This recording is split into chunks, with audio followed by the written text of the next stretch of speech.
منزل پہ پہنچنے کے لیے کشتیوں کا ہونا ضروری ہے، لیکن یہ ضروری نہیں کہ آپ کو منزل حاصل ہو جائے۔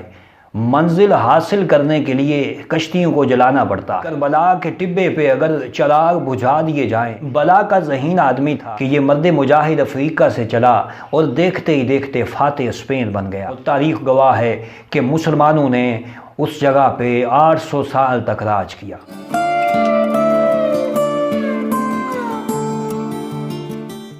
بسم اللہ الرحمن الرحیم۔ السلام علیکم ناظرین، نقطہ میں خوش آمدید۔ اسلام کی دھرتی نے بڑے بڑے مجاہد اور جنگجو پیدا کیے ہیں۔ بہادر مجاہد اور بے باک سپاہی اسلام کی دھرتی کا زیور ہیں۔ اسلامی لشکر کے ایک عام سپاہی سے لے کر سپہ سالار تک سبھی ایک ہی ایمان، ایک ہی جذبے، ایک ہی قوت، ایک ہی امید اور ایک ہی بھروسے سے لڑتے ہیں۔ وہ امید، وہ بھروسہ کیا ہے؟ حضرت اقبال فرماتے ہیں، آ گیا عین لڑائی میں اگر وقت نماز، قبلہ روح ہو کے زمیں بوس ہوئی قوم حجاز، اور ایک ہی صف میں کھڑے ہو گئے محمود و ایاز، نہ کوئی بندہ رہا اور نہ کوئی بندہ نواز، اور بندہ و صاحب و محتاج و غنی ایک ہوئے، تیری سرکار میں پہنچے تو سبھی ایک ہوئے۔ ناظرین، ان تمام مجاہدوں کے پاس ایک ہی جذبہ ایمانی ہے، ایک ہی بھروسہ ہے۔ ان کے پاس وَلَا تَحْسَبَنَّ الَّذِينَ قُتِلُوا فِي سَبِيلِ اللَّهِ أَمْوَاتًا کی روشنی ہے۔ ان کے پاس ان اللہ مع الصابرین کا بھروسہ ہے۔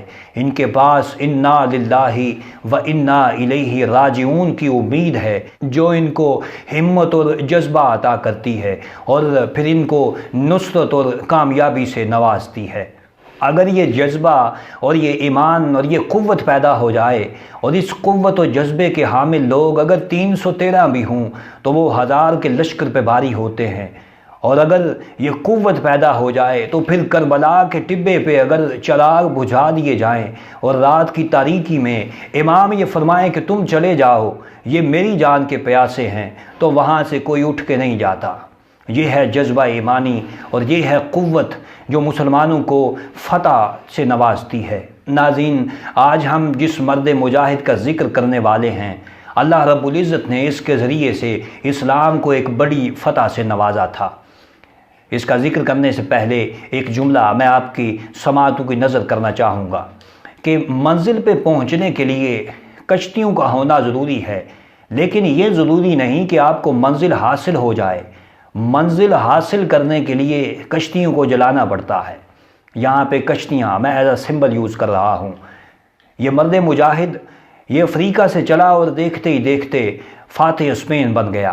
اس عظیم فاتح نے دنیا کا نقشہ بدل ڈالا تھا، اور اس نے عیسائی حکومت پہ حملہ کر کے وہاں پہ مسلم اقتدار کا آغاز کیا، اور اسپین کی عظیم عسکری شخصیات میں اس کا شمار کیا جاتا ہے۔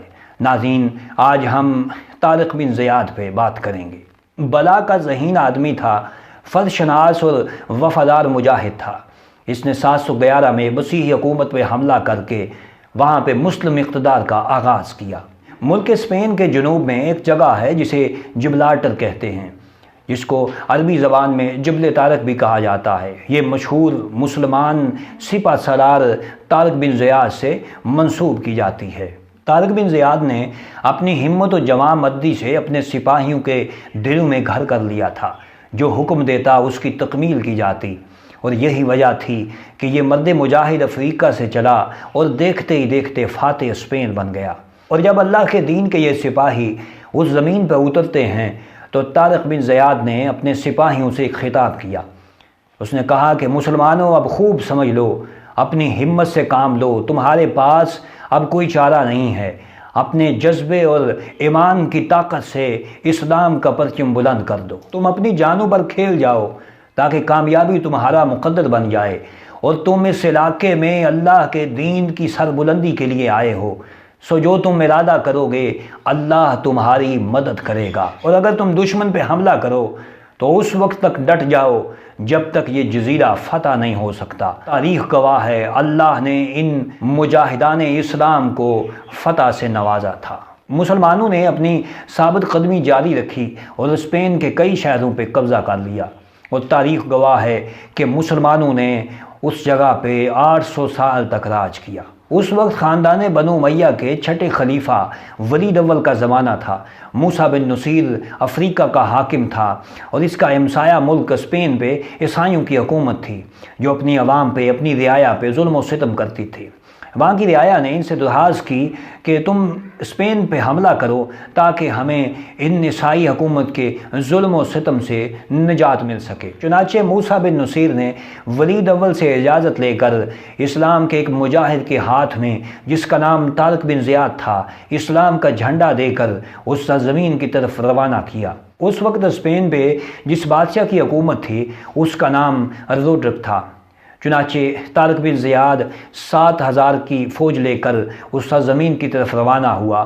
بعد میں 5,000 اس میں مزید شامل کیے گئے، یعنی 12,000 کے اس اسلامی لشکر نے 1,00,000 عیسائی لشکر کا مقابلہ کیا اور اسلام کو اللہ کی مدد سے ایک بڑی فتح سے ہمکنار کیا۔ جن کشتیوں پہ طارق بن زیاد اس ساحل پہ پہنچا وہ کشتیاں جلا دی گئیں۔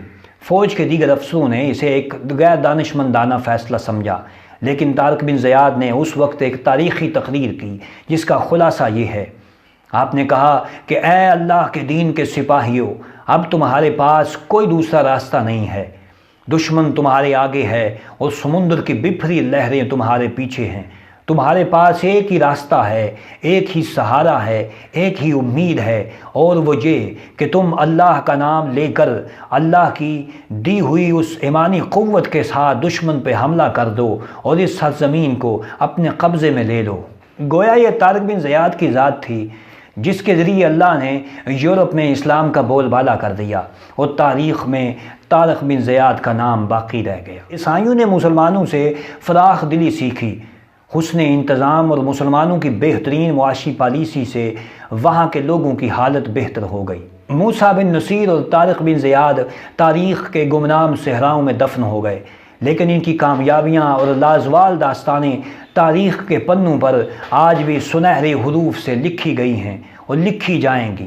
دنیا کی کوئی بھی طاقت اسلام کے اس مجاہد سے یہ کامیابی کا شرف نہیں چھین سکتی۔ حضرت اقبال فرماتے ہیں، محفل کون و مقام سحر و شام پھرے، میں توحید کو لے کر صفت جام پھرے، اور کوہ میں دشت میں لے کر تیرا نام پھرے، اور معلوم ہے تجھ کو کبھی ناکام پھرے، اور دشت تو دشت ہیں دریا بھی نہ چھوڑے ہم نے، بحر ظلمات میں دوڑا دیے گوڑے ہم نے۔